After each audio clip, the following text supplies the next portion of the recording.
Nag-jogging kami ni Simon. Kami ang magkasama. Kasi si Simon, yung natulog kay Mami. Bakit nga ba natulog si ate, no? Palitan kasi sila ni Ate Sol. Kaya kagabi si Simon ang kasama. Naggala-gala kami. Tapos kanina, bago kami umalis, kawawa naman yung bibi. Ay, ano ba yun? Sisiw. Yung sisiw. Kasi nakabitin siya kanina. Kawawa naman yung bibi.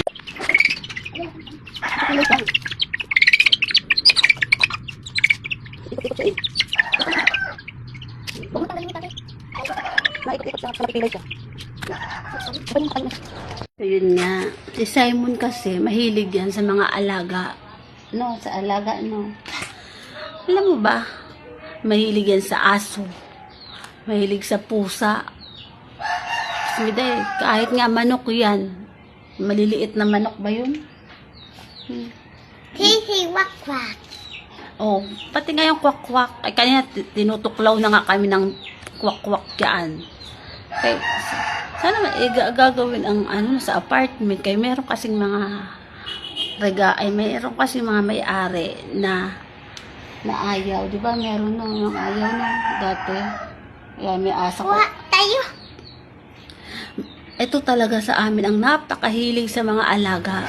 Maniwala ka. Maniwala ka. Kalain mo. Kahit ipis, di po nga, pag may nakita siyang malaking ipis na maganda daw. Maganda raw yung huwag kang mag-inom dyan, ha? Madumi yan. Yung, alam mo yung ipis sa bahay, malaking ipis na gustong-gusto niya yung ipis. Diba dati may alaga kang ipis, no? O, diba? Pinapaliguan pa, di po nga. Kakainis. Madumi kasi yung mga ipis dito, ha? Huwag mong lalaruin yung mga ipis, ha? Dati kasi nilalabahan niya yung ipis. No? Nilagay niya sa lagayan. Akala ko kung anong ginagawa.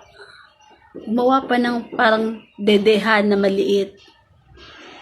Sa pang-alaga. Pagtingin ko, di po nga, ipis pala yun. Busit, kadiri eh. No, pati ipis, inano mo. Ipis? Dati doon, inano mo ipis. Pinatapon ko yung ipis. Pati ba naman ipis, inaalaga. Mahilig talaga yan sa mga hayop. Pero wag naman yung mga ganong hayop, pati mga inaalaga. Kulang na lang ata, pati daga. May daga ayun doon, di ba sa bahay? No. Laga ko. Tapos ligo ko. Yung daga nga. Yes. Ay, asa na? Patay na. Libing ko na. Ay, nangyari sa daga? Patay na. Eh, ba't mo inahawakan? Doon ko hinagay. Bato ko lang eh. Bakit mo? Pag mga daga dyan, madudumi yan. Siday. Napakahilig yan sa mga hayop. Okay lang sana yung mga bibe, mga manok. Oh, huwag niya. Kagatin ka ng aso, ha?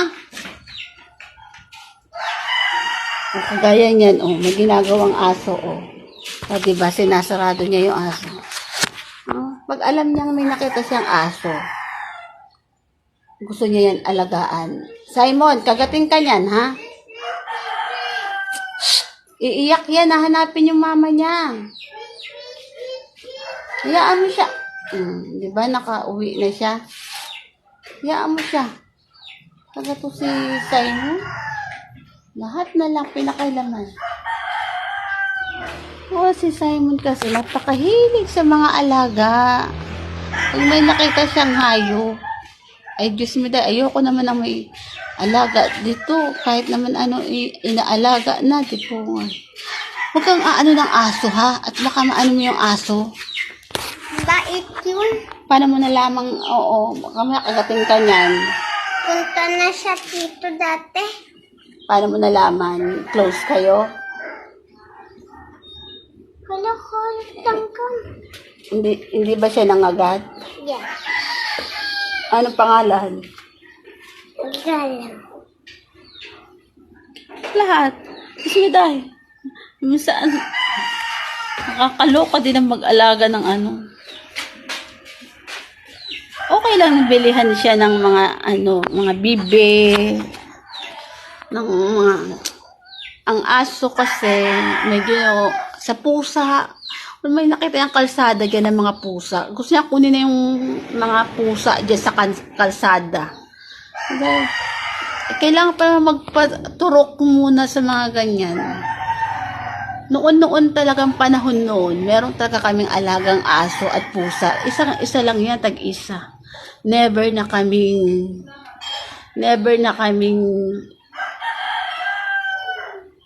nawala simula nung nawala sila. Hindi sila nawala. Alam mo naman yung aso noon na ginagawa na ibang tao. So, never na kami nag-alaga talaga ng aso sa ginawa nila, sa alaga namin. Kaya nakakasad din. Hanggang sa yung dumating na nawala yung alaga naming aso dati. May kachismis siya dito sa bahay din na pusa. Kaso umalis na nga yung friend niya. Umalis na siya sa amin. Parang siguro nalungkot siya. Hinanap niya. Hindi niya alam na talagang natigok na yung kanyang alagang aso.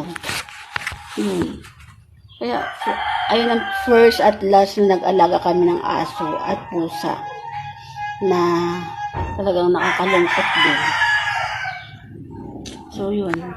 Naano ko lang kasi si Simon mahilig sa alaga. Kasi wag naman pati mga pusa at ipis, dipongal, pati daga. Hayop na yan. Kakaloka. Goodbye na nga sa inyo. At nahabol na naman na aso at baka makagat ang aso si Simon. Goodbye na nga sa inyo.